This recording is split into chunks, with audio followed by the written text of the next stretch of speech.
Hello guys, the learning page চ্যানেলে তোমাদের সবাইকে জানাই স্বাগত। আজ আমি তোমাদের নবম শ্রেণীর বাংলা বইয়ে কলিঙ্গ দেশের ঝড় বৃষ্টি কবিতাটি সারসংক্ষেপে বলবো। কলিঙ্গ দেশের ঝড় বৃষ্টি কবিতাটি কার লেখা? মুকুন্দ রায় চক্রবর্তীর লেখা। এটি কোথা থেকে নেওয়া হয়েছে? চণ্ডীমঙ্গল কাব্যের আখ্যানটি খণ্ড থেকে এর উৎস নেওয়া হয়েছে। এই কবিতায় কি বলেছে?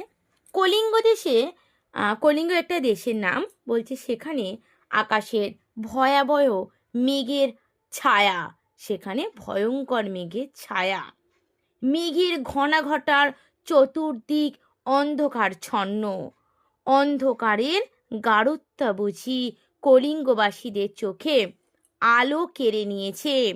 তারা নিজের চেহারা অর্থাৎ অঙ্গ পর্যন্ত দেখতে পাচ্ছে না। মানে এতটা কলিঙ্গ দেশে ভয়াবহ অন্ধকার মেঘ হচ্ছে। এই কারণে আকাশের উত্তর পূর্ব কোণে ঈশান যে মেঘের মোড় সূচিত হলে দেখা গেল তীব্র বিদ্যুতের ঘন ঝলকানি। উত্তরের বাতাস বয়ে আনছে মেঘ গর্জনের গুরু গাম্ভীর্য নিনাদ। মুহূর্তের মধ্যে যেন কালো কালো মেঘ সমগ্র আকাশের দখল নিয়ে নিল। শুরু হলো মুষলধারের অকাল বর্ষণ।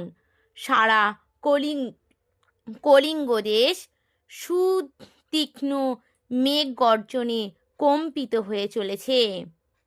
এই যে প্রলয়মুখী ধ্বংস লীলার সূচনা পর্ব, তা বুঝে কলিঙ্গর প্রজারা বিবাদ হয়ে পড়ল। সশব্দে ঘন ঝড় বয়ে চলেছে। বিপাকে পড়ে প্রজারা গৃহ ত্যাগ করে দৌড়াতে শুরু করলো। ঝড় বৃষ্টির তাণ্ডব দেখে মনে হলো চারিদিকে যেন আটটা হাতির বাড়ি বর্ষণ হয়ে চলেছে। ঘন বিদ্যুৎ রেখা যেন ব্যাঙের মতন লাফিয়ে লাফিয়ে আওয়াজ করছে। মনে হলো বিশালাকৃতি কোনো হস্তি তার সুর নিয়ে যেন জলবর্ষ করে যাচ্ছে। জলমগ্ন হয়ে পৃথিবীর পথসমূহ যেন কোথায় হারিয়ে গেছে। শোনা যাচ্ছে চতুর্মেঘের ঘন ঘোর গর্জন, যাতে কোনো মানুষ কেউ কারোর কথা শুনতে পাচ্ছে না।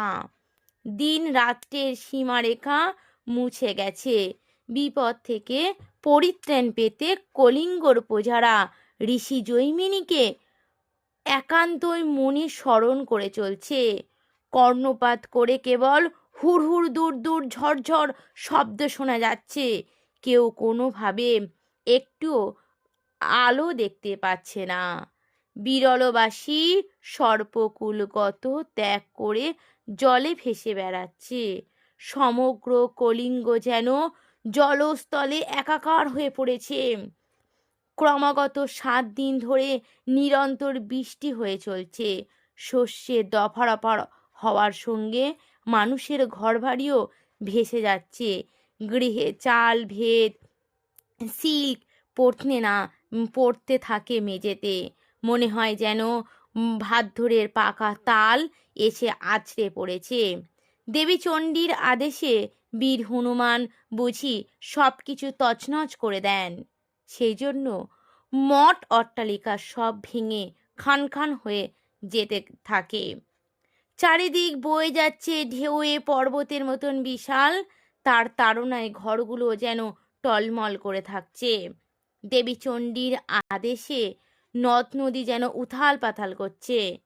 কবি এই অম্বিকা মঙ্গল কাব্যগ্রন্থের এই ধ্বংসনা কাহিনী গীত আকারে তিনি এই কবিতার উল্লেখ করেছেন।